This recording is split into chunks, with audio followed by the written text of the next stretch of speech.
I also told her that after coming home from the hospital during more stressful days, the last thing I wanted was to spend my time begging my girlfriend to do something productive.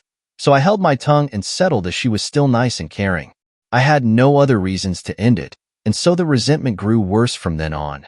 It was around here that I became more mean to my regret now, but I will still input it as I have everything else. I told her that when she dropped nursing, I was upset since I felt that she was more than capable of doing what I had done. But after spending more time in the relationship and spending more time getting to know her, I knew that with the type of person she was, there was no way she could have ever finished. Which is why I suggested easier and more laid-back jobs, less demanding majors for school. Shit, even if she just cooked or found an interesting hobby at that point, I would have appreciated it. Still, she chose to do nothing for years. It's just the type of person she was, and why I felt done for her romantically over time. She asked me if I hated her, and I said I didn't know. I told her she was very loving and kind, but I hated how she handled her life to this point, that I felt no ill will towards her after airing everything out, but I also felt nothing else. I just felt done and ready to move on. Throughout this conversation, we kept eye contact, and there were times it seems like she would break, but like she said, she remained as calm as she could while I said what I had to say. I told her I was done and she could say her piece now, but she asked if we could continue the conversation later and locked herself in our room for the rest of the day. The next day we sat down again and finished the conversation. She told me that she thinks she's depressed, saying that she didn't feel sad before that night, just had no motivation of doing anything. I had a couple of messages telling me to ask her to get tested for ADHD, but when I started bringing it up, she was very adamant that is not something she felt comfortable with. I knew she didn't like needles or going to the hospital in general, but her flat-out refusing to get tested for disorders when I told her it was not at all like a regular hospital visit surprised me. She asked me if she was able to change in her behaviors, would I give her another chance? I said I didn't know, as I felt nothing right now and didn't know if her doing it would bring any feeling back, especially since it took my breaking point to do so.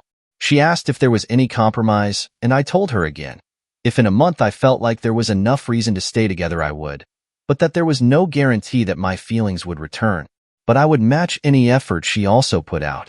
She was frustrated by my answer, but I said that's how it would be. She gave me a piece of paper to look at that she was working on last night that had a list of hobbies and interests she wanted to look into, the two major ones being photography and cooking again. She told me that she was looking into these while also showing me her phone, giving proof that she was putting in applications on Indeed and Glassdoor for some entry-level positions that she might get hired in. I told her if she was able to show enough passion or interest in these hobbies that she showed, I would not care about her working, just anything to improve herself. But if she didn't do anything at all, then it would be best to look for a new job to help her if she moves out. I've also been asked in private messages if I have any personal friends to talk to. There's two female co-workers I confide some information in given how many hours we work together at our hospital, and who I completely trust, as in my opinion, they are extremely grounded.